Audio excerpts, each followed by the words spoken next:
Welcome back, everyone. TTV Frank Perez 885. Thanks for all your views and subscribes. We really appreciate it. Today we're going to talk about how to push third party with Throwables and Apex Legends.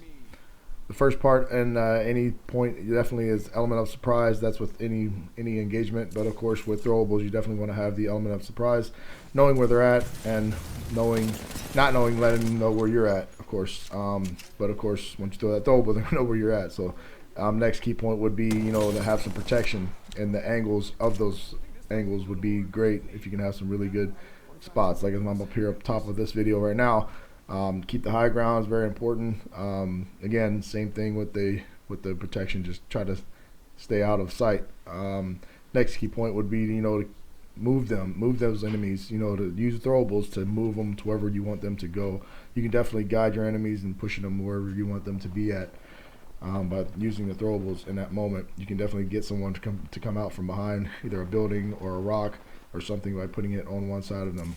Also, knowing when to engage, timing is very important. As you can see here, I've waited very patiently to engage on these parties.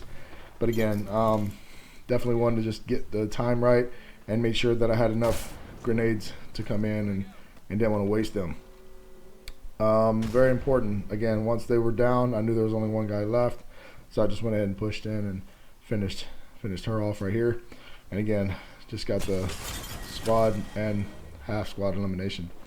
Like I said earlier, very important just to make sure you have enough grenades and angling. Right here, I still had some protection up on top of the house. They were already engaged pretty heavily. I did use those throwables to kind of keep them off the rock, kind of pushing them out away from me, so I knew where they were at.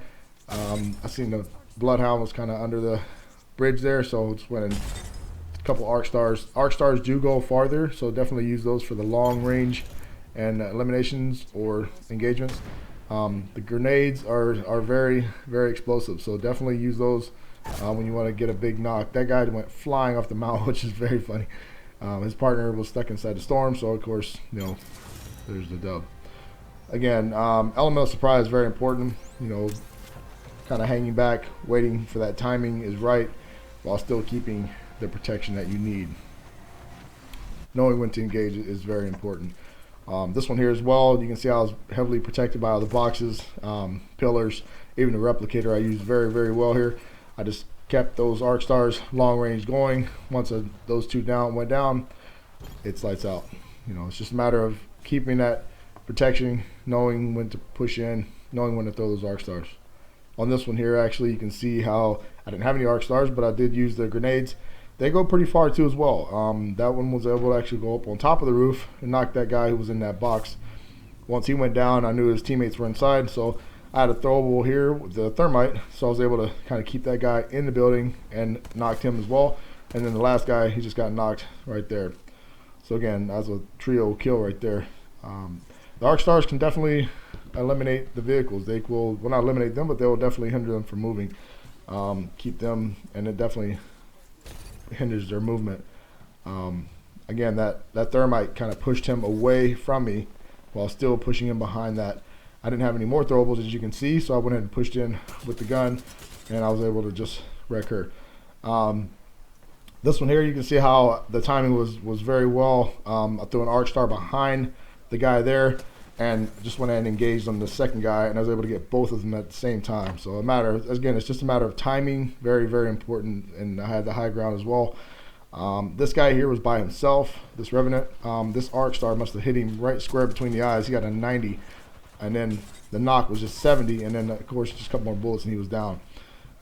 Just went ahead and finished him off again. I know he was already engaged with my partner, but we did have that protection behind that rock, so definitely keep those elements of surprise, have that protection, and again, kind of use those to go with you.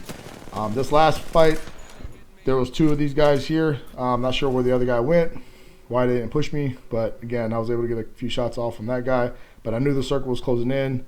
I knew where to be at, and again, these guys, they were coming at me. I knew they were behind me, so all I had to do was just have to kind of really keep them out of circle.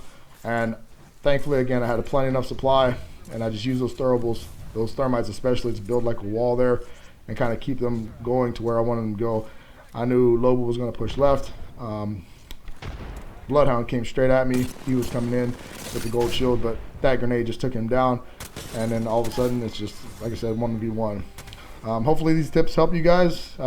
Thanks again for all the views, all the subscribes. I appreciate it, and hope to see you guys next time, the next video. Until next time, peace.